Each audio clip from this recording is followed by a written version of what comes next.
All right, let's get right into it. In the next few minutes, we're going to tackle a big question. How can you actually make more money? We're going to break down 7 specific actionable strategies, some for quick cash and others for building real long-term wealth. But first, let me ask you something. What if you could come up with an extra $500 in the next 24 hours? I know, it might sound like a huge stretch, but the whole point here is to show you the paths that could actually make that happen. And just so we're clear, this is not about some unrealistic get-rich-quick fantasy. We are looking at 7 legit, real-world strategies. Some are all about getting cash in your pocket right now, while others are about playing the long game to build sustainable wealth over time. Now, before we get into the nitty-gritty of the 7 strategies, there's a fundamental idea you need to grasp. There are really only 2 main ways to make money, and every single strategy we talk about is going to fall into one of these 2 buckets. So here's the core difference. It's pretty simple. You can either earn money now, which means you're trading your time and skills for a paycheck today, or you can build wealth for later, where you put in the work now to create assets that can make you money down the line. Both paths are totally valid, and we're about to explore both. Let's kick things off with path number 1, earning money now. These are the go-to strategies for when you need to see cash flow like yesterday. We're talking about immediate returns for the effort you put in. This path really breaks down into 4 main moves. You can offer up skills you already have, sell stuff you don't need, use your free time to do gigs, or even get paid just for sharing your opinion. Let's dig into that first one. First up, freelancing. Look, if you have a skill, writing, graphic design, social media, coding, you name it, platforms like Upwork and Fiverr are basically giant markets full of people who need your help. You could literally create a profile and start looking for jobs today.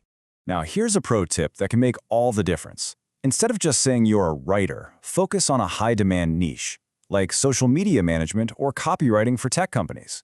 It makes you stand out, helps you find clients way faster, and you can usually charge more too.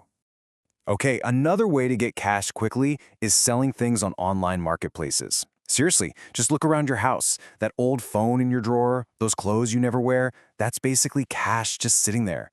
Platforms like eBay and Facebook Marketplace make selling it super easy.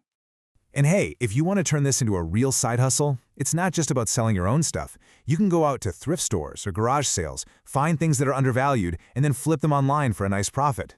That's a real, scalable business. Then, of course, there's the gig economy. With apps like Uber, DoorDash, or TaskRabbit, you can turn your free time directly into money. It is the perfect example of that time for money trade we talked about. But you can be smart about it. Instead of just driving around whenever, focus on peak hours. Think rush hour, Friday and Saturday nights. That's when demand is highest, and that means your potential earnings are highest too. Work smarter, not just harder.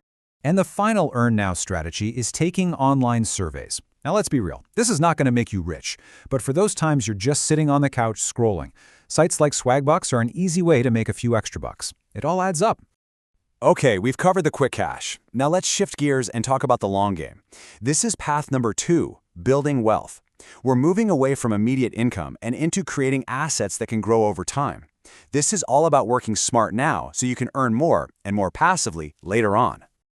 The first strategy here is huge, creating digital products. This is such a powerful idea, right? You create an ebook, a set of printable planners, or an online course just one time, and you can sell it over and over and over again. Platforms like Gumroad and Etsy make it possible for pretty much anyone to do this. And you know what the secret weapon for this is? If you have any kind of social media audience, even a small one, you already have a built-in group of potential customers. You can market your product directly to people who already know, like, and trust you. Next up, investing. Now, this is where the potential for growth can get really exciting, but you have to know the risk goes up too. With apps like Robinhood or Coinbase, getting into stocks, index funds, or even crypto has never been more accessible. This chart really helps visualize the fundamental trade-off. On one side, you've got something like an index fund, which is generally lower risk and aims for slow, steady growth. And on the other side, you've got something like cryptocurrency, much higher risk, but also the potential for much, much higher returns. And that brings me to what might be the single most important piece of advice in this entire explainer. Seriously, listen to this. When you are dealing with high-risk assets like crypto, never invest more money than you are truly, genuinely prepared to lose. Okay, our final strategy is the ultimate long-term play, content creation. We're talking about starting a YouTube channel, a blog, or a podcast. The goal here isn't immediate cash. It's about building an asset over time. And that asset is an engaged audience. It takes a while, but the payoff can be absolutely massive. So you might be wondering, okay, how does making videos actually turn into money? Well, it all comes down to one word: monetization.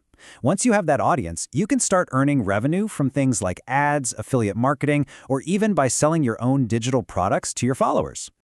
So we've walked through 7 totally different strategies. But honestly, none of them matter without this final, most important ingredient. You have to take action. The biggest thing that stops most people is getting stuck thinking about it and never actually doing anything. Look, there is no perfect moment to start. It doesn't exist. The best time to start was yesterday, But the second best time is right now. Just pick one of these strategies and take one small step today. You can figure out the rest and adjust as you go. So, that leaves us with just one final question. You have the roadmap, you've seen the 7 different paths you can take. The only thing left to decide is, what action are you going to take today?